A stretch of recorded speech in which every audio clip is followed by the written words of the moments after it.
The misunderstood emotion. Love. Hi, welcome to my thoughtful place. Today I'm going to talk about what most people are confused about these days. Love. A severely misunderstood and misconstrued emotion if you think about it really. Some people confuse love with friendship. Some people confuse it with sex, and others confuse it with care, respect, and other human emotions. No matter the name you choose to give it, or the feeling that you might confuse it with, there's no lie in the fact that love is one of the most beautiful experiences in the world. Unfortunately, when we experience this love with someone who's bitter or someone who's unpleasant, we change the way we look at love. And after a while, we sort of hide our true feelings towards the entire experience and mask it. And in that process, we mask ourselves, pretending to be something that we're not. This cycle of masking has become more common in the last 10 years more than any other time. We choose to hide what we truly feel because we're afraid that our ideal prospect or crush, as we call, may not reciprocate the same feelings towards us. Hiding what you truly feel can get really toxic and hurts you. It affects your life force. You start to feel down and depressive. Some people even experience self-esteem issues.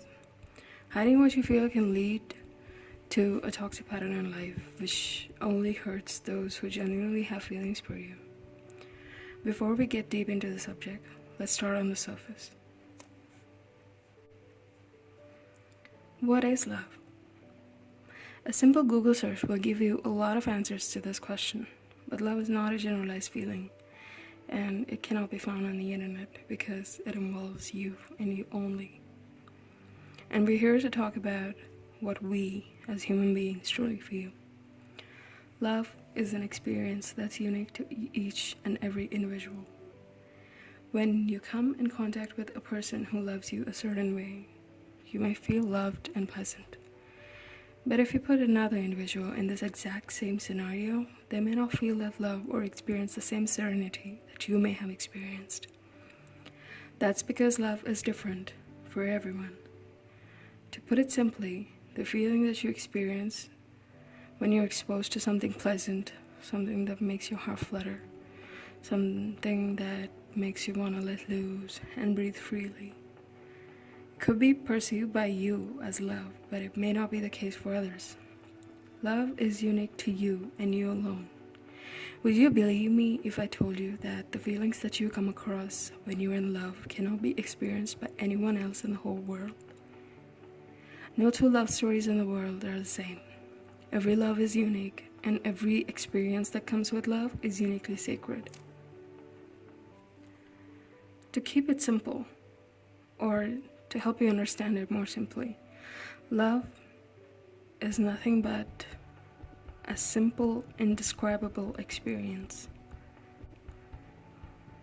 So, what happens when you're in love? You feel great. You feel like anything is possible. You feel like you just won the lottery. You feel like you're on a vacation. These are all the feelings that are associated with ecstasy and happiness, because most people associate love with happiness and ecstasy. And that's why when you and another random individual are happy together, people call you a couple or ship you, as the internet calls it.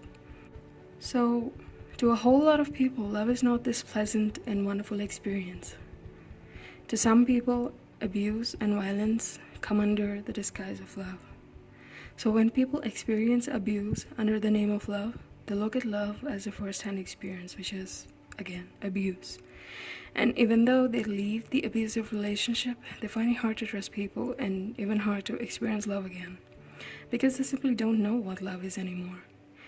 They might be perceiving love as abuse or something even worse. No amount of I love yous are worth enduring torture and putting yourself through the heart-shattering experience that is an abusive relationship. If you're in an abusive relationship, please do get help. You were not put on this planet to be used and abused by some jerk who thinks that they're entitled to your presence in their life. So, now that we're done with the heavier stuff, let's get into the heavy stuff. How do you deal with love? If you're blessed enough to have someone that treats you right and respects your boundaries, you might just be the lucky one. Even then, you need to hear what I'm about to say. And for those of us who are single by choice or not by choice, who are single because your crush is a fictional character or a celebrity, and those of us who are single because they find it hard to trust people, again, and for those of us who simply can't get themselves to commit to someone, you need to listen to this that much more carefully. Believe in the fact that you deserve love. No matter how many mistakes you might have made in the past, no matter how many failed relationships you might have had in your past, no matter how bad or worse you were treated in the past, you deserve love. And you deserve to be loved unapologetically. Why? Because you're just a human being. As much as a person that you might have feelings for is worthy of love, you are too. You too are just a human. And it's okay that you made some mistakes in the past. Forgive yourself. It's okay that you might make some unintentional mistakes in the future. Forgive yourself. You have to forgive the way your body was treated. You have to forgive the way your kindness was taken advantage of. You have to forgive how people abused your giving heart. Most importantly, you have to forgive yourself for allowing it to happen. So once you're through with the process of letting go and forgiving yourself and others, you'll have a lot of free space in your heart, in your mind, and in your life. Outside of all this trauma, abuse, and mistreatment, you're just a child that deserves love. So who are you outside of this traumatic experience? When you recognize that you are a child who was mistreated, you'll initially feel sad about the fact that you have allowed all of that to happen.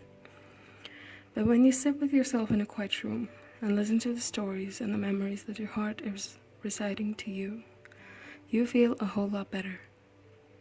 When you're done grieving, you feel refreshed, as if you were born again. This is when you nurture your soul, rain it with love. Yes, love. Only this time, the love is not external. It's not from an outsider. It's not from your lover or family or an ex. This love is all yours, and you can cherish it, feel it, experience it. You can do whatever you want to do with it. Self-love is simply magical. You'll find peace in it. You have to choose love, at all times, especially when it involves you. Your body is listening when you beat it harshly. Did you know that? Your skin is listening when you cut it. Your mind is listening when you have a harsh internal monologue. Your muscles are listening when it's shaking with fear. Your eyes are listening when you shed warm tears from taking too much pain. Your throat is listening when it's being silently choked with pain. Your spirit is listening when you, as a person, are in pain. When your body, your entire being, every cell in your body are listening to you, trying to understand you, nourish you, and care for you, why would you let something or someone as foreign as another human hurt you? Release yourself from this tragedy. Love yourself. Drown yourself in self-love. Free yourself from that nonsense that you have locked yourself up in. For one day, try being kind to yourself and watch the magic unfold.